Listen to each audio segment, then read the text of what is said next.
Appreciative of all the speakers that came here this evening. Obviously, getting information out to parents about resources that are available to us as parents of children with special needs is not an easy thing to do.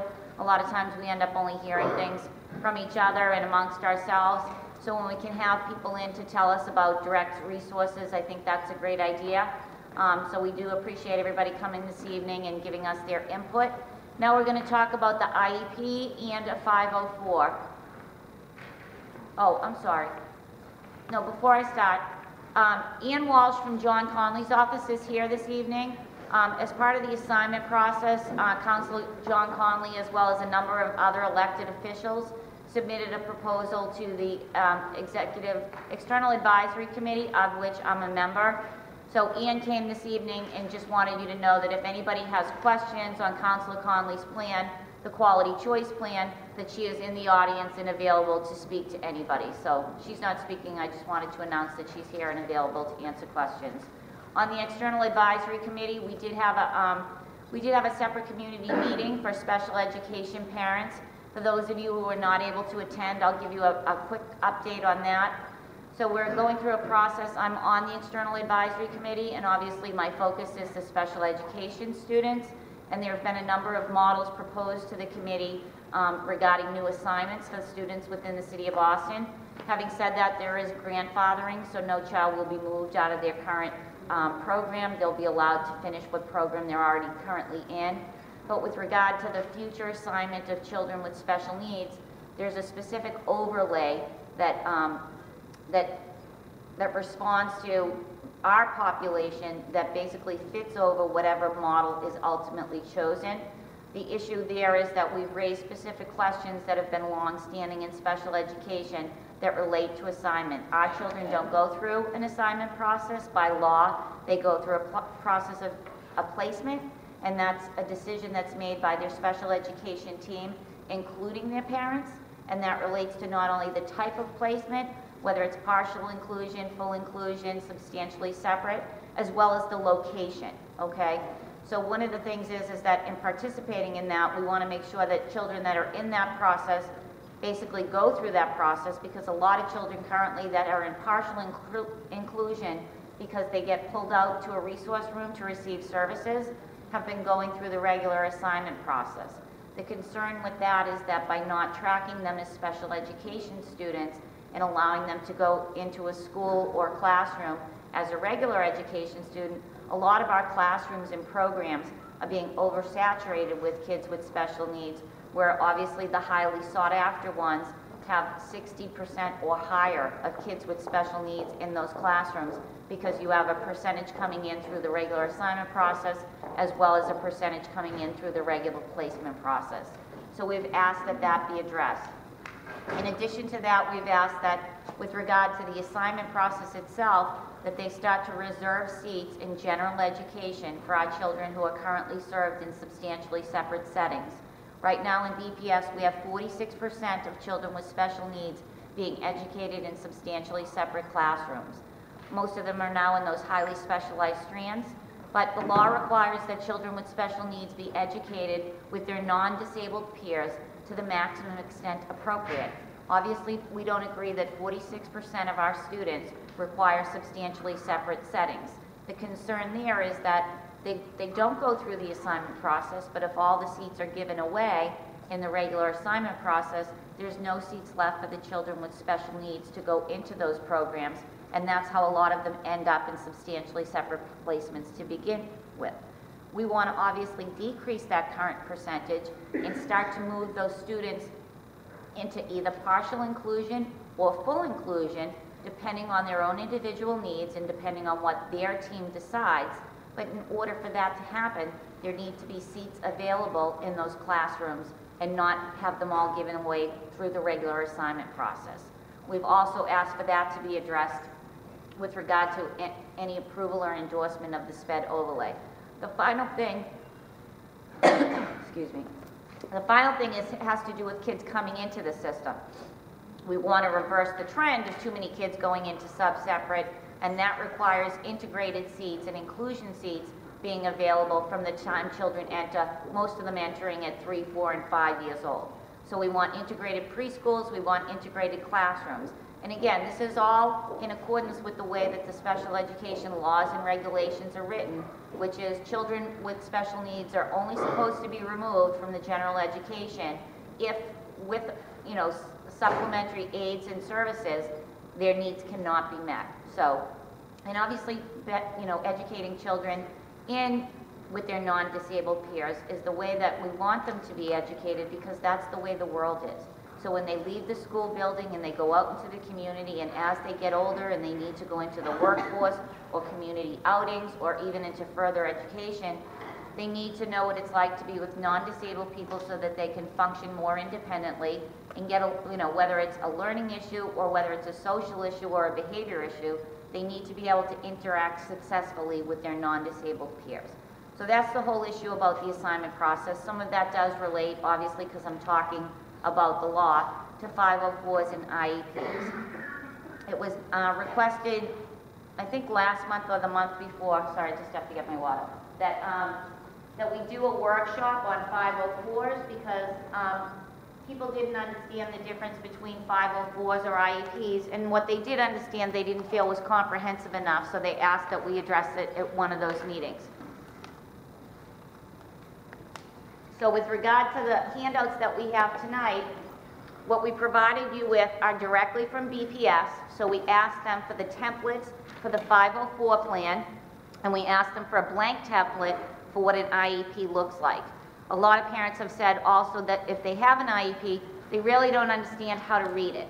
So we thought the best way to approach that or confront that issue is to actually have that document in front of us, talk about what the requirements are for going into those, and then, you know, obviously stop and answer questions as we go along the way. If someone feels there's a particular section of an IEP or a 504 that they don't understand, to the best of my ability, I'll try to answer that question. And obviously, if I'm not able to answer a question, we'll certainly ask the question of BPS and get the answer to that question back to you.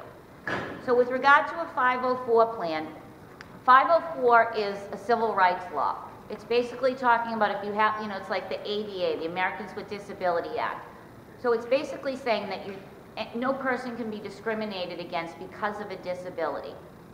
And they have to have equal access to things. And whether it's, if you're a handicapped adult that, you know, is in a wheelchair, and you think about sort of what the ADA provides, you know, that's why we have the curb cuts with the ramps, that's why we have special education, that's why we have placards and things, so it's to give people equal access. A 504 plan is to give a child with a disability equal access to an education because they have a disability. You have to have a disability whether you have a 504 plan or an IEP. And what you should understand about the rights is that if you have an IEP, you get all the protections of the 504 law, but if you have only a 504, you do not get the protections of the special education rules and regulations. So obviously, if you're thinking about which one affords my child more rights and more protections, it's the IEP, not a 504. So a 504 is based on a disability, and that disability has to impact a major life function. So you think about what is a major life function, you know, what comes to mind is sort of the walking, the breathing, you know, physical things. But also learning is included in there. So that's how we get to a 504 plan. It's a major life activity, and your disability has to cause you to have an impairment in that area. So I just think that people tend to think of a 504 plan as someone who's physically handicapped, but that's not necessarily the case.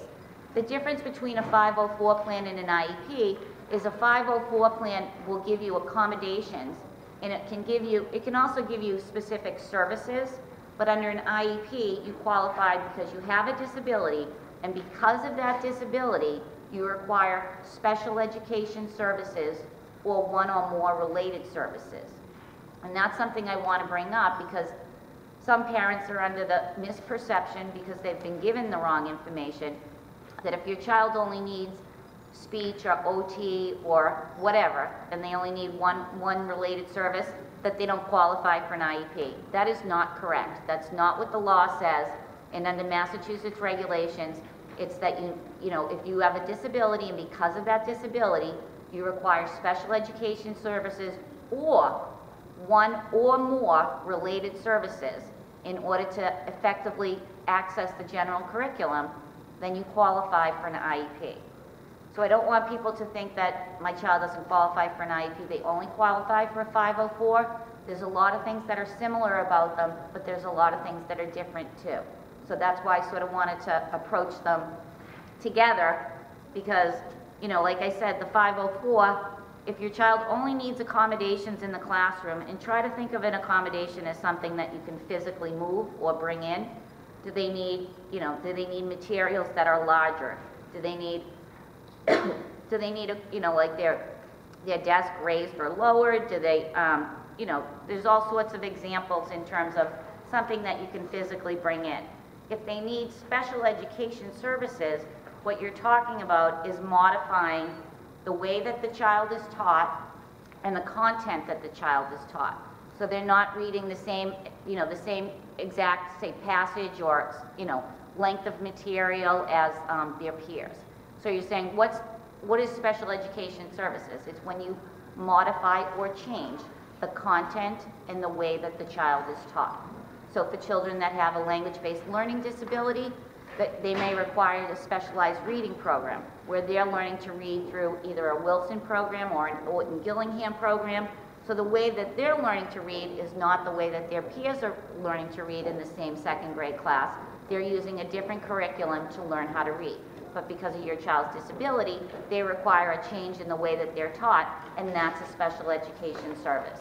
Now, related services are obviously OT, PT, speech, behavioral services, vision services, orientation and mobility services. You know, those are all the different types of related services. It can be nursing services, and a related service is also transportation. If your child requires transportation to get to and from school, that is a related service under special education. So it's not just whether or not you're within that walk zone, or if you're, you know, such a distance from your house that you qualify for services. Under special education, transportation is a related service.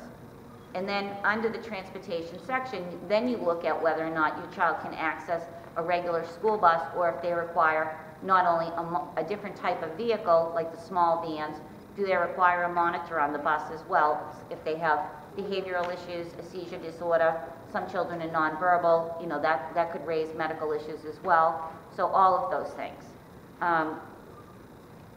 With regard to the 504, Boston did provide us with,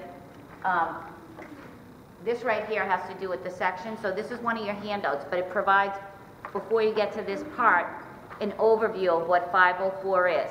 And I think it's important to read that because it does give you a better understanding of sort of how it operates.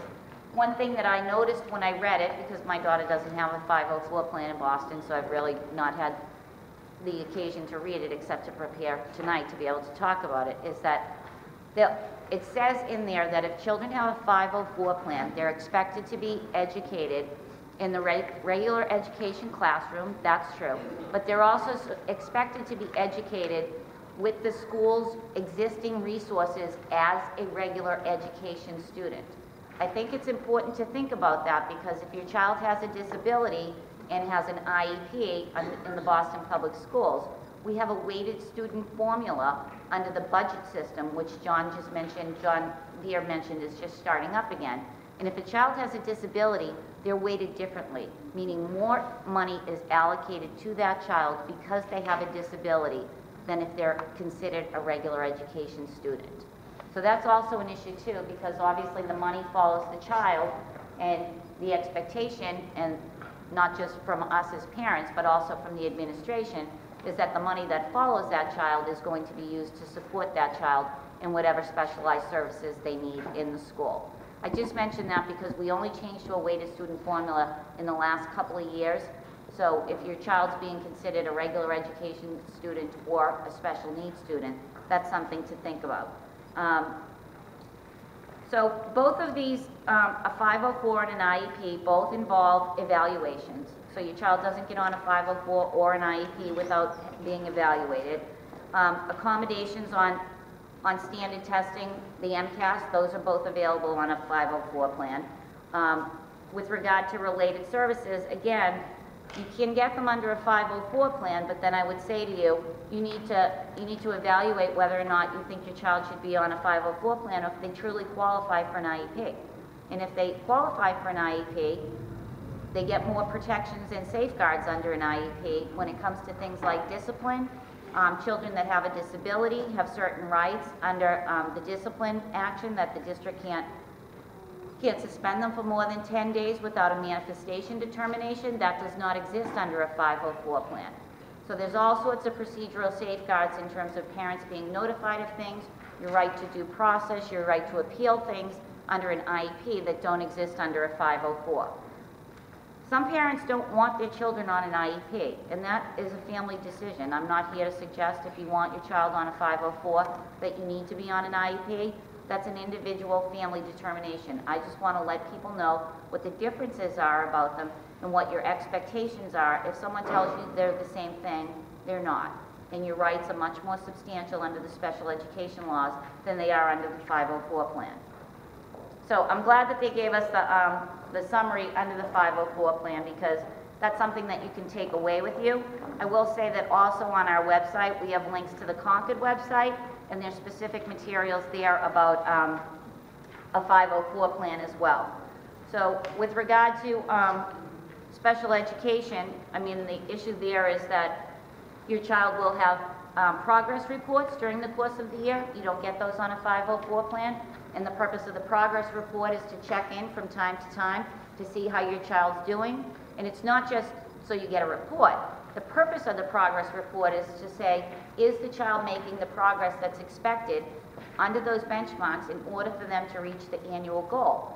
And if they're not progressing as expected, that gives you an opportunity when the progress reports are issued to reconvene the team and say, my child's not making the progress on these benchmarks, therefore the likelihood of them reaching the annual goal is diminished. What is it that's not working, or what is it that we need to do differently?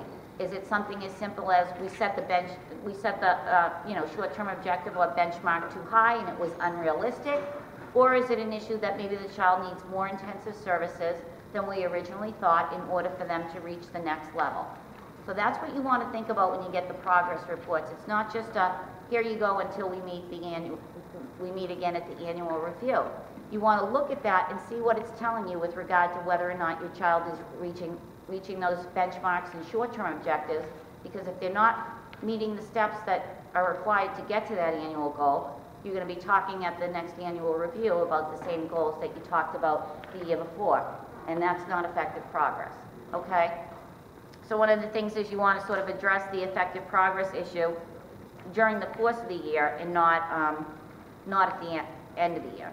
So I'm just going to read a couple more examples of the major life activities that would qualify if you have a disability that substantially limits one of these things, because it is pretty broad. So it's walking, seeing, hearing, speaking, breathing, learning, reading, writing, performing math calculations, working, caring for oneself, and performing manual tasks. So a 504 plan is written pretty broadly, but you have to realize they were written for different purposes, and one is the civil rights law to give everybody equal access. I mean, it's basically saying that you can't keep children out of school or discriminate against them because they have a special need or a disability. Well, we have a much more stronger law in terms of the IDEA, which gives us special education laws and regulations that specifically, give us the ability to have team meetings, to call the team together at any time. You can do that on a 504 plan, but you're not going to have your annual goals and your benchmarks that you can be judging progress on.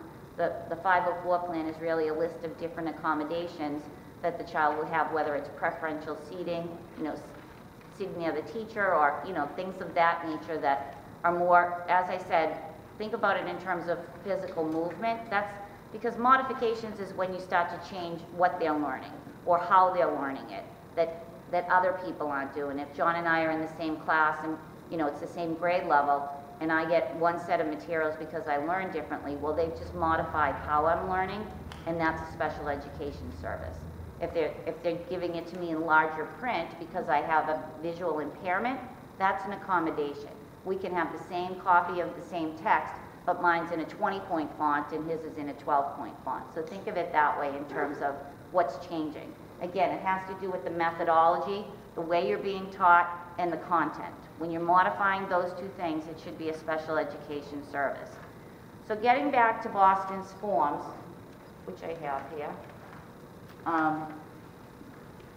First of all, let me ask, how many people in the audience have a 504?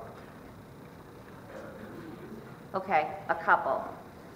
So with regard to the 504 plan itself, you know, you go through a process of determining eligibility, just like you do for an IEP. So that requires, this is on the, it's on page 1 of 4, and it starts at the top right hand, it says 16 of 22. The first part is really descriptive information. So you go through the process of determining whether or not the child meets the criteria by first having a mental or a physical impairment. Then you describe the basis of it, meaning how do we determine that the child actually has a disability. That's from the evaluations that were done. That's how we determine whether a child has a disability for a 504 or an IEP. It's through evaluations. Then you have to indicate the area that's impacted, and again, the impairment has to impact a major life activity, but from the list that I already read to you, you can see that it's pretty broad.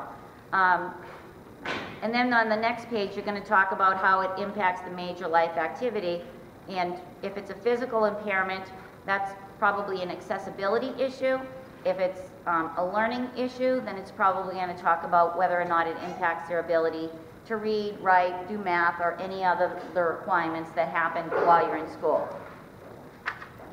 The next page of their 504, you know, goes through the process of basically talking about, you know, did the parents get their rights under 504, and what is the student's age, but then the accommodations that are necessary in the learning environment and also in the lesson presentation. So what's necessary in the classroom, and it goes beyond the classroom. It could be an accessibility issue to access the gym, to access non-curricular activities, to access the school building.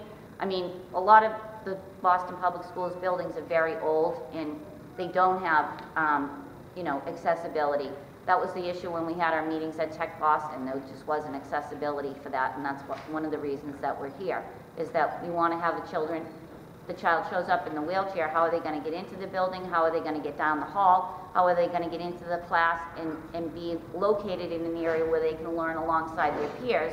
All of that has to be taken into account in terms of the learning environment. What is it that that child needs in order to be able to move around that school building the same way that their peers do? In terms of the lesson presentation, that's what I was describing in terms of making things larger or even moving the child closer to the teacher. If they have attentional issues, a lot of kids with ADHD have a 504, and then it really comes down to, is the accommodations enough, or does the child require modifications to the way that they're taught? Do they need small group? Okay, if your child needs small group instruction and the rest of the class is learning in a whole class environment, you just modified the way that that child's taught, okay? So that's what you want to think about. Obviously, I feel that the 504 plan is not as protective as the IEP, but that's because that's what the law is. It's not a personal opinion. I just want people to be aware that you get a lot more with an IEP than you do with a 504 plan in terms of your rights and the district's responsibility. So the next page really talks about additional accommodations when it comes to test taking, whether or not your child has a related service. And, you know, if your child has a related service and you feel that it's sufficient just for them to get it under a 504 plan, maybe they just have an issue with fine motor and they're working on that with an OT, but other than that, they're able to access the classroom and the curriculum in every other way, then that's your decision to make. But I would say that if your child's having issues with, you know, with OT, do they then require, you know, compensatory strategies to then try to, should they be on a keyboard while they're, you know, should they be typing their assignment while the rest of the class is writing because they don't have the fine motor skills to actually write? So you want to have that accommodation too, and you could do that accommodation under a 504 plan. But you want to sort of reach out beyond what the immediate need is and see if you have an impairment in one area, look at how that impairment could impact you from the time that you leave the house in the morning to the time you finish your entire school day. You know, a lot of times people say, oh, they're addressing that. But are they addressing that in a way that's comprehensive and meaningful so that anytime that impairment interferes with the child's functioning across their day, it's actually being accommodated or supported? So the next section says special consideration, so that always relates to, is there something particular to the child? And then the rest of it is talks about whether or not there was a finding of no eligibility. And then obviously with regard, I said this before, that it talks about the standardized testing. And if your child takes the MCAS test, which all children do, whether it's the standard test or a portfolio, then you would have accommodations to taking that test, and whether you needed to take it in a separate room, if you needed to take, you know, have frequent breaks, you know, sensory motor breaks. You know, a behavior plan could also be considered something that's an accommodation, right? A child has a written behavior plan, but then I would say, okay, but who's implementing that behavior plan, and how is that behavior plan being done in an effective way so that it's, you know, the child's making effective progress with it? That's when you move into special education or specialized services, because not every child has a behavior plan, but also not every teacher is going to be skilled in the implementation of that behavior plan, and that makes it a specialized service. So you really want to sort of look at capturing the broader and not honing in on something so specific that it's really doing the child a disservice by not giving them the support they need across their day. So I'm going to move into the IEP. Are there any questions about the 504? I just wanted to ask a question. So the folks that have kids that have a 504, is there any resource available, like a book or something that might talk about what the specific types of accommodations could be? Yeah, and we can actually post some articles on the website. We can do that. If people don't have access to the internet, please let us know, and we will do our best to get you hard copies of materials through the mail. It's just obviously it's much more cost effective for us to share things electronically, but we also recognize that everybody doesn't have access to that resource. You just need to let us know, and we'll work to get you whatever information it is that you need. There's a lot of articles written on 504s. I'll tell you that the implementation of 504s, it varies from district to district, but we do have an Office of Civil Rights in Boston that's responsible for 504s and for basically the law, which is the Rehabilitation Act or the ADA. And they have some very helpful people there in terms of what is available, and they have stuff on their website. But that we can post more about this. I just wanted to give people an overview and sort of how the two interact, but not really. You know what I mean? It's one of those things that people say, well, I have a 504 and not an IEP. What's the difference? Well, it means that if you only have a 504, you don't get any special education rights or protections. And I don't think a lot of people understand that, and that's one of the important things to know. Also, too, just with the 504, the district, like with an IEP, will evaluate your child, but you can certainly go and get your child privately evaluated, too. You can do that, but under special education laws, if you disagree with the district's evaluations, you can request an independent evaluation at the district's expense. That same right does not exist under 504 because it's a special education regulation. Sorry, this is my 4th meeting this week, so my voice is starting to fade. Okay, so the IEP. We've gone through the IEP before in our workshop, so it's not going to be too long, especially since we're running out of time here and I want to leave time for questions. But on our website currently, and again, if you can't access the website, just let us know and we'll get you copies. I've done IEP basics, and we've talked about sort of what's in the IEP itself. But I do think it's helpful for people to actually have the blank pages of what the BPS IEP looks like, because it's changed in its format in the last 2 years, okay? So when we talk about the sections of the IEP and what's in it, you might want to write in this while we're going through this process to sort of take notes for yourself and then bring this document actually with you to your child's IEP meeting this year, okay? I'm sorry, ma'am, you had a question that I skipped. Oh, I can wait. I'm just curious, why would someone want a 504? And when is it determined when you call them? Do you say I want an IEP meeting? Do I want an IEP evaluation? Or do I want a 504? Or does the school, when you call them, do they determine which is Is it the same meeting and then just a different outcome of which plan, or is it different type meetings or each thing? I think it varies by family in terms of how it's initiated. I've never done a 504 plan or asked for one. Natalie, do you know how that happens? I'm sorry, I missed the question. That's okay. A 504 plan, how does, you know, who decides whether they're evaluated for a 504 or an IEP? Evaluation, how do I know is it the same and then it's just a different outcome whether it's a 504 or an IEP, or is it a different type meeting? So in Boston, the way it runs is usually the same process you go through to go for an IEP. And there will be all the evaluations in the suspected area of disability. And then from that point, if the team determined that your child has a disability but didn't need specialized instruction, that's when it would go towards the conversation about themselves in the 504 plan. And if they determine that your child has a disability and needs the specialized instruction, that's when you would go the route of the IEP. So it's the same initial meeting.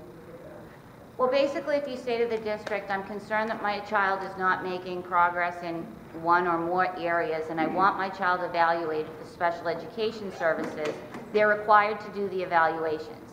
Now, when the team convenes to discuss those evaluations and talk about them, the first thing they do is look at the issue of eligibility. So what Natalie is saying is that the evaluation process goes through, and maybe the team says, your child does have a disability, but your child does not require specialized services in order to progress effectively in the general education curriculum, or require one or more related services in order to access the curriculum. But we think a 504 plan is a good idea. We'll document that, we'll give your child the accommodations, and then it's up to the family whether or not they're satisfied with that, or they could certainly appeal the issue of no eligibility for an IEP. And at that point, a family can always request an independent evaluation. If you're disagreeing with the team and you'd like to get an outside assessor to test. Okay. So with regard to the IEP, obviously the first part is talking about the parents or the student or the student concerns. Whether or not you include your child's input, obviously is going to, first of all, depend on their age. You know, a 3-year-old's not going to contribute to that. And then whether or not your child is developmentally capable of doing that. Some children, as they get older, they want to talk about what their IEP should focus on, and they want to have their input in there, and that's obviously a place to do that. The parent concerns, as I've said before, is a place that belongs to the parents. The district cannot change this. What you write as your parent concerns are your parent concerns. And I think it's important to do that before you go into the IEP meeting, so you're not trying to do it on the spot. The important thing to backtrack about the evaluations is that you're entitled to the copies of the evaluations at least 2 days in advance of the meeting. But if you don't ask for them, you won't get them until you walk in the door of the meeting. Okay? It's not standard practice, and they're not required to give them to you in advance. That's why it's important to do that, and do it in writing, so you have a record of the fact that you asked for. And if you don't get them, it would be my suggestion that you reschedule the meeting. The reason is that I don't know anybody that can walk into a meeting and read a bunch of documents and respond to questions and take it all in at the same time. I know I can't. You know, that's a lot going on at once. The purpose of you being able to get them in advance is so that you can read through them, that you can see what you agree with, what you don't agree with. You can write down where you have questions. You're going to be getting testing scores that you may not understand what they mean. You want to know what that's about. So you're entitled to get your evaluations. That's what you want to do. And you can also, after reading those evaluations, develop your parent concerns and be more specific about where your concern is based on what the evaluation said. The evaluations are also supposed to include recommendations, so look for that. If they're not there, they're not complete, but it's also not uncommon for them to not be in there. The next section is student strengths and key evaluation results summary.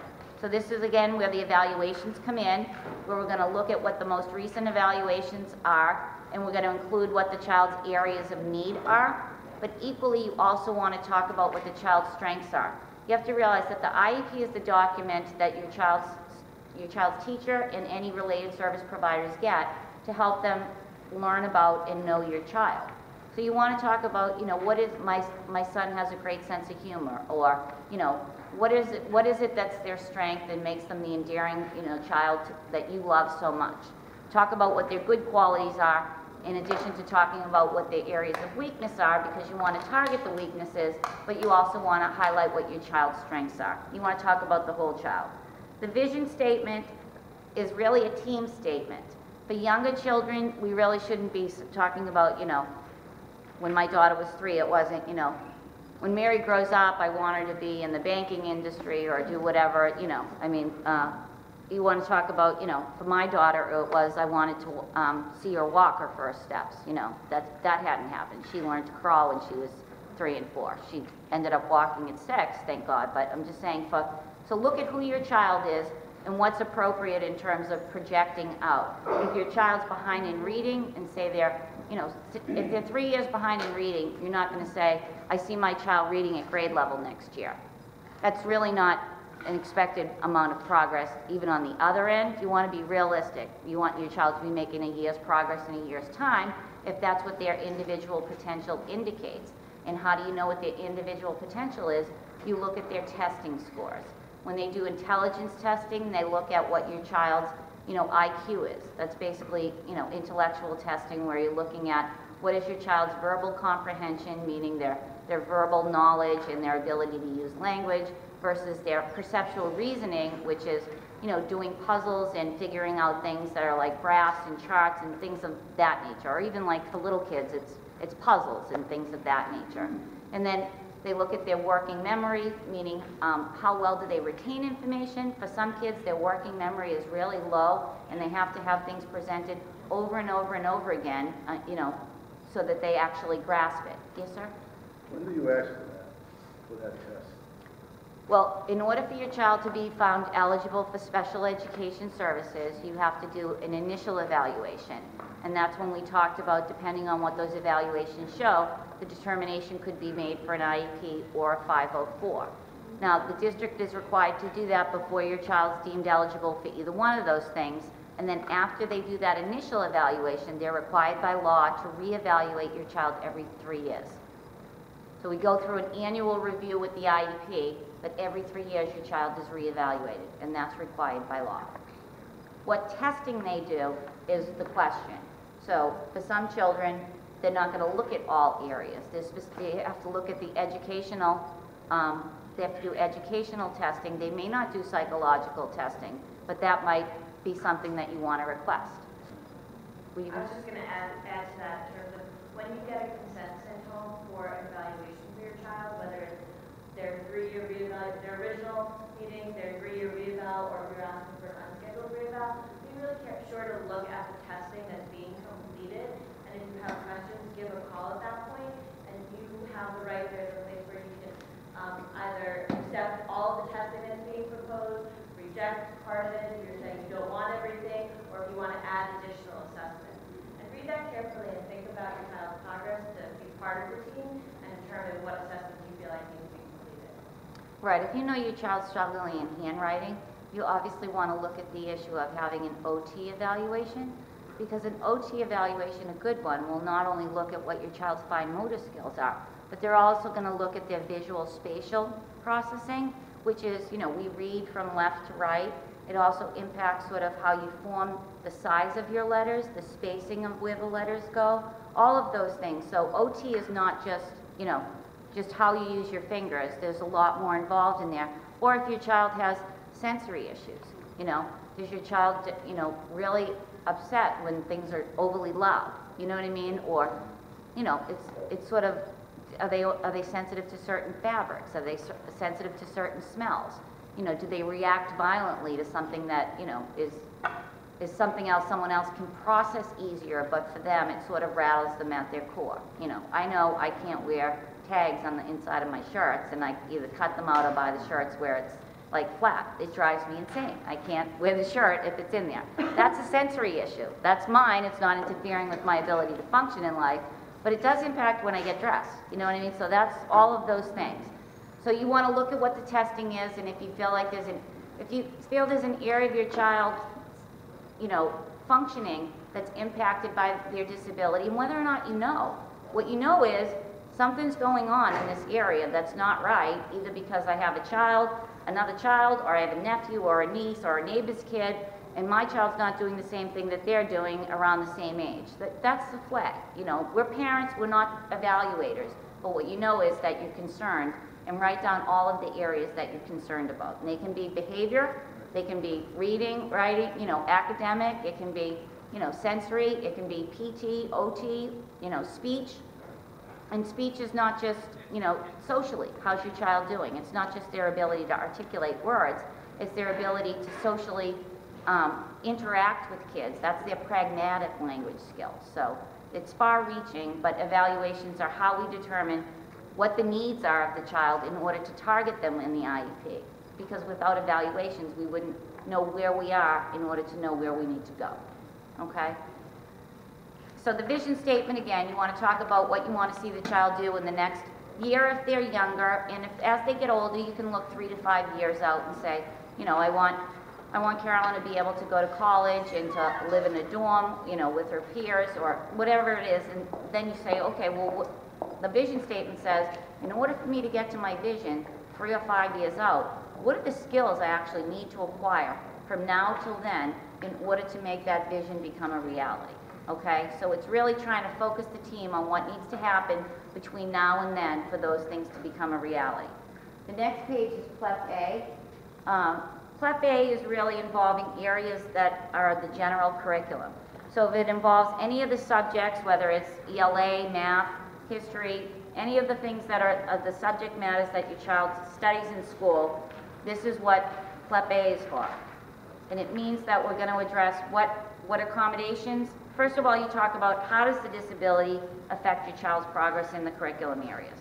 So if your child has a language-based learning disability, say they have dyslexia, well, the ability to read is going to impact you across the curriculum, including math in most school districts, because we're now on to word problems.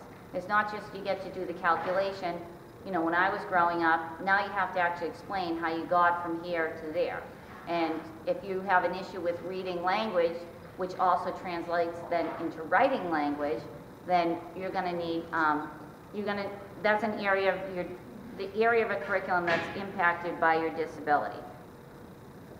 So the next section talks about accommodations. What is necessary to make effective progress? What is it that your child needs? You know, does your child need specialized seating, specialized equipment in the classroom? Do they need larger print materials? Do they need, you know, whatever it is that your child needs in order to help them make progress? You know, do they need pencil grips? Do they need, you know, it's not something that has to do with content or methodology the way they're being taught. That's the next section. This is what accommodations do they need? Do they, you know, do they need to sit away from the doorway? You know, all sorts of things that, I don't know, examples. Line paper. Yes. They need a copy of the teacher notes, let's say, if they have a difficult time, or an outline of the teacher notes that they would fill in rather than taking down and writing everything. They needed breaks to check in. Right. Do they need to use a computer? You know, do they need to use an AlphaSmart or something to help them with their spelling? Meaning that, you know, it's not changed, but they're using a piece of technology to accommodate them because they have a disability, you know, while they're working to increase their level of performance so that eventually they can do it independently. Remember, special education is all about getting your child to function better and more independently. It's not to do it for them or to teach them other ways to do it. You can look at that at, you know, at certain points if kids aren't getting math for 10 years and it's like, yeah, then let them use a calculator, you know what I mean? But it's not to, you're not using a keyboard and saying, and we're not going to learn how to write anymore. It's like, no, while we're working on with the OT on increasing our handwriting, we're going to use a keyboard so we can still do our work, but we wouldn't be able to do our work as well or as quickly without being able to use a keyboard instead. So those are the different types of accommodations. Thanks for the help now. I'm drawing a blank. It's been a long week. The types of specialized instruction. Again, this is where we're talking about specialized instruction, so we're changing the content, meaning the material that your child's getting, the methodology, delivery of instruction, and then how we measure how your child's doing. Progress reports is one of the things that goes right into that performance criteria. Data collection could be in there. Teacher and therapist notes, whatever it is that we're collecting to see how your child's doing. The content is that your child's not getting the same materials in those classes that their non-disabled peers are getting, that they need it presented to them in a different way. It's the way that the information is presented, that the content is changed. Methodology and delivery of instruction. Do they need one-to-one instruction? Do they need small group instruction? Do they need to be pulled out of the regular education classroom in order for them to learn that? Methodology can also be specific types of programs like Orton, Gillingham, and Wilson. Those are specific reading programs.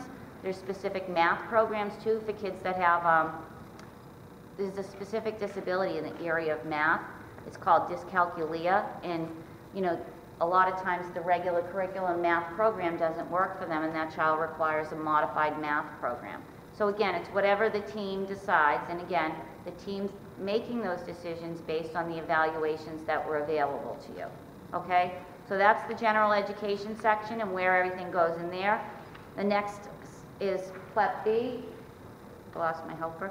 And this is not academics. What other areas are impacted by your child's disability that require services or accommodations or modifications? So does your child need to have adapted PE, meaning they can't go to the regular gym class because they're not going to be able to participate fully, that they need an adapted version of what physical ed is? Are they visually impaired? Do they need assistive technology? Communication. It says all students, but that's really saying communication in terms of if your child gets speech, or my child's nonverbal, so she uses a device to communicate. So she has a communication need. She also uses assistive technology. Language needs is for children for whom English is a second language. Travel training is generally for older children once we get into the transition age, learning how to take the MBTA, or even learning to get their permit or their driver's license. You know, we talk about disabilities. There's a range of disabilities. Some children like mine are significantly impacted. There's other children who have disabilities that are fully capable of functioning at the same level as their non-disabled peers, provided they get the remediation services that they need to close that gap. So, you know, when you think of travel training, it might be a significant amount of work for one child, and for the other, it's really a matter of, you know, doing it with them a couple of times and they get the hang of it. I mean, now you have these smartphones that you can bring up the MBTA schedule on your phone and look it all up versus, you know, or you can bring it up on your computer at home, and that would do it for a child, you know, and walking them through it, where other children are never going to be able to access that independently, and their level of travel training might be, you know, for some kids it's going to be how to access the ride for the rest of their life, and how to call and make an appointment for that, and how to look it up and go through the process. So travel training can vary. And then behavior. Your child doesn't need to have autism in order for behavior to be impacting, in order for them to have behavior as an issue because of their disability. You know, it depends on the level of need in that area. It's not disability dependent. Your disability does not define your needs, and the law is specific on that. It's not because you have one disability, this is the set of services you get. A disability is something that impacts a child's development, but its impact on the child is very individualized. You can have two children with the same exact diagnosis who are functioning at completely different levels. Think about how your child's disability impacts them and impacts them across their day. Maybe they do fine in the regular education classroom, but then when it comes to recess or art or more of the unstructured settings, they're falling apart. Or maybe that's where they're having the social issues that are coming up. You know, is that an issue where they need help then? Because a lot of kids thrive on structure. We all do, you know what I mean? So it's sort of like when everything's in place and people are there to, you know, help control that, when the structure is removed, that's where you see a lot of kids have problems. And, you know, if your child's having issues in those unstructured settings, and whether it's recess or the lunchroom or anything else, they need to get assistance then, because that's the life of the school. The general education curriculum, you know, people say, oh, that's just during class or just during academics. No, it's the life of the school, because special education is to help to move your child towards independent living and, you know, independence. And they can be doing plenty of academics, but when they go out in the real world, if they can't interact with people and get along with people, and, you know, and act appropriately and behave in a socially acceptable way, they're going to have some major problems. They're not going to be able to hold down a job. They're not going to be able to, you know, make friends. They're not going to form relationships. So all of those things are special education services. It's not just academics. The other sections are non-academic. Well, deaf and hard of hearing, I skipped that one. And then skill development related to preparation, vocation preparation or experience. Again, that's related to transition services. And then on the other side, we have, I talked about social and emotional needs. Emotional is more of, does your child have some issues going on? A lot of children are being diagnosed these days with bipolar, depression, anxiety. Those are emotional needs that need to be addressed, and they're most likely impacting their functioning across their day, whether it's their participation in class, whether it's their ability to do their homework, whether it's their ability to interact with their peers and participate not only in class but in their specials. You know, they might need counseling services, they might need time with the school adjustment counselor, whatever it is. And you can also ask if that child has an outside therapist, that someone from the school be consulting with that person so that both sides are on the same page and both sides are using the same strategies or approaches that are successful for that child. Sorry, I gotta hurry up. So then we move down to sort of, just note on that, also non-academic activities and extracurricular activities.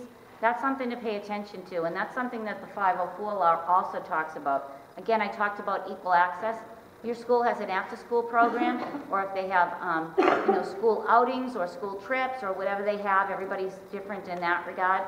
Your child has the right to equal access them, and if they require additional adult support in order to access that, then you should bring that up at the IEP meeting and request it.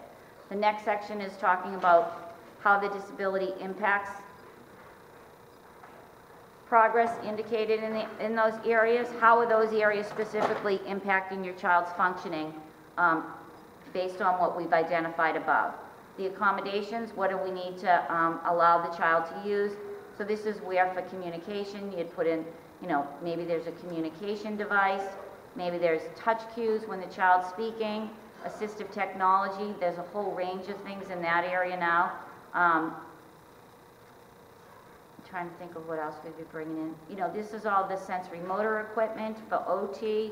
PT is the child's using a specialized bike, a stander, you know, those types of things for therapies. Yeah, sorry, kids are coming because the babysitters are done, sorry. Again, the specifically designed instruction is how they're being taught, how the content, the methodology and performance criteria. Generally, it's not a content because we're talking about areas that are not academic, but we're talking about delivery and instruction, small group. Everyone needs to claim their kids first so we don't have anybody upset. Just a few more minutes, guys, okay? The next section is goals. So again, you want to refer back to your evaluations to identify the specific goal focus, reading, writing, social skills, behavior, whatever it is. First you talk about how the child is currently doing, then the annual goal is how you want to see them do in the next year, and the benchmarks and objectives are the steps that they need to achieve in order to reach that annual goal, okay?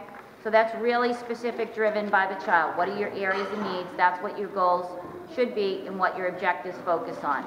Service delivery, A, B, and C. A is consult. It's also where training goes in, whether that's to parents or teachers or staff. If there's training involved or consultation, that's under A.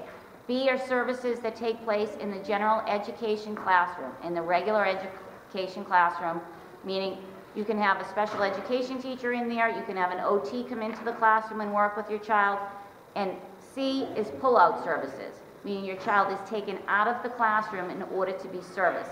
Doesn't mean they're by themselves. You want to ask if it's one-to-one or if it's small group. The next section talks about schedule modification. Part of that has to do with extended school year. You want to say whether or not your child needs to go to the extended school program, extended year program, in order to prevent substantial regression during the summer months, okay? I don't see much on the longer day. If your child needs a shorter day, perhaps because of some medical reasons, that would go in that section. Transportation, we talked about, it's a related service, so if they require specialized transportation, you know, you can talk about what it is. It's not necessarily door to door, it can be, but it could be curbside or it could be a specialized vehicle. Remember, if your child needs transportation in order to get to the program that they've been assigned to by the district, their placement, then they're entitled to transportation services as a related service, okay?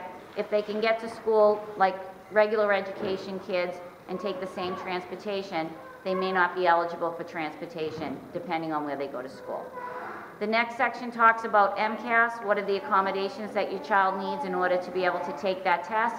Just remember, if your child is getting an accommodation to take MCAS, it has to be an accommodation that they get for the rest of the year. They can't use an accommodation just for MCAS. It needs to be throughout the year, so that means it goes on that PLEP A page that's under the general education curriculum that we talked about at the beginning. The next page is additional information, which is really, if it didn't go anywhere else, put it in additional information. It's sort of an extra, okay?